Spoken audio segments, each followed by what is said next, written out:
They spoke in thunder, in ink, in fire. Now their voices echo again, across time, across truth. This is timeless voices, where history whispers, roars, and reminds us we are still part of the story. What if history's greatest minds could speak to each other, or to us? On Timeless Voices, we ask bold, imaginative questions that bridge the past and present. Through creative storytelling, poetic fusions, and reimagined conversations, we bring legendary figures like Frederick Douglass, Dr. King, George Washington, Maya Angelou, Eleanor Roosevelt, and Langston Hughes into dialogue. Across generations, across causes, across time. These aren't just lessons in history, they're living exchanges of wisdom, struggle, courage, and vision. From presidents to poets, soldiers to suffragists, we explore what they might say to us today and what we can still learn from their legacy. History never died. It speaks if you know how to listen.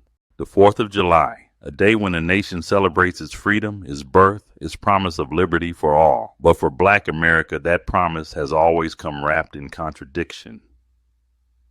In 1852, Frederick Douglass stood before a white audience and asked a searing question.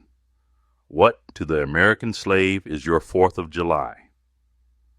A century later, Dr. Martin Luther King Jr. echoed that sentiment, not with despair but with a dream that one day this nation would rise up and live out the true meaning of its creed. Today, we bring their voices together. Across the centuries, across the blood-stained soil and the soaring hymns of freedom, Douglass and King still speak. They speak to America and to us, not just of what has been denied, but of what is still possible. This is not just history. This is a reckoning. This is a reminder.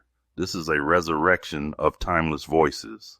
So what is the state of our democracy? It is as strong or as weak as the state of our resolve. When voters of all backgrounds rise up in record numbers to make their voices heard, our democracy is strong. When we ensure that no citizen has to leap hurdles or face intimidation to cast a vote, our democracy is strong. When we reject those who traffic in bigotry, fear, and lies, when we choose unity over division, our democracy is strong. But when we grow apathetic and let forces of hatred go unchallenged or allow our neighbors to be marginalized, then our democracy is in peril. We call on every American listening, renew your faith in the democratic process. Do not take lightly the right to vote, the right to speak, the right to protest for what is just.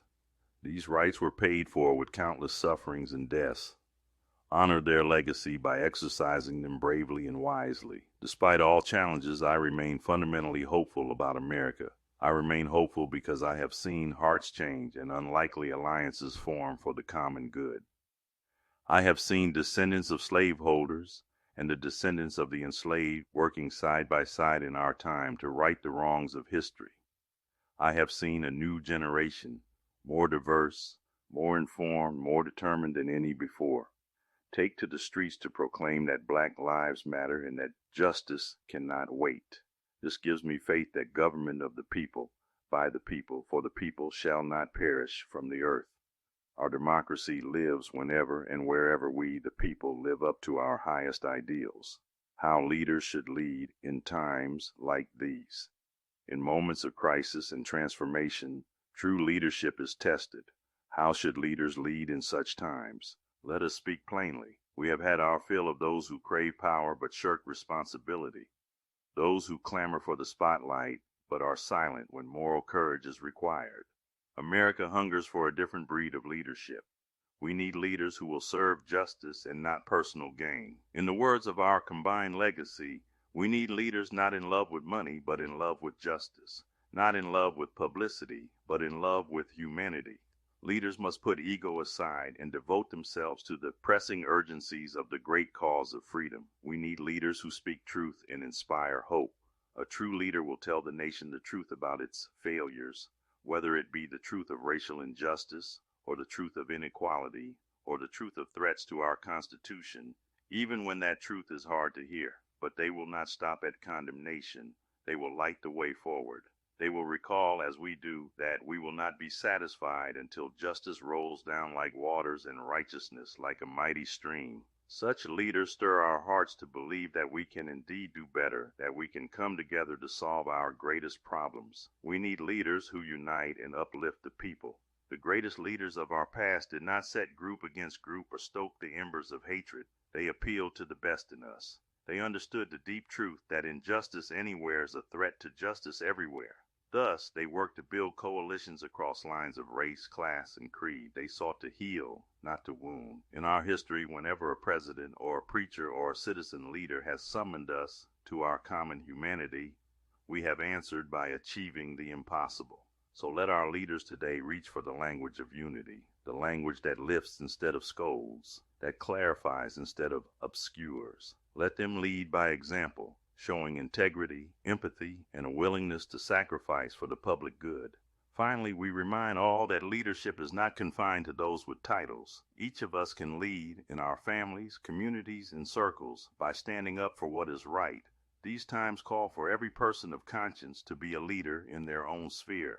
Whether you are a teacher molding young minds, an officer upholding the law with fairness, or a parent instilling values in your children, lead with love, lead with courage, lead with unwavering faith in justice. As one voice united, we echo this prayer.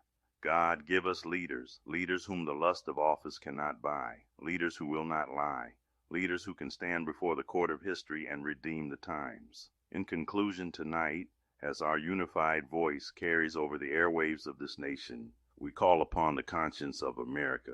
Remember that we are the children of slaves and slave owners, of immigrants and indigenous, of all the peoples who built this country with sweat and blood. Our destiny is intertwined. We cannot one of us rise while another is oppressed. We cannot heal one wound while inflicting another. The challenges we face, be it racism, inequality, or threats to our democracy, must be faced together as one nation under God, indivisible.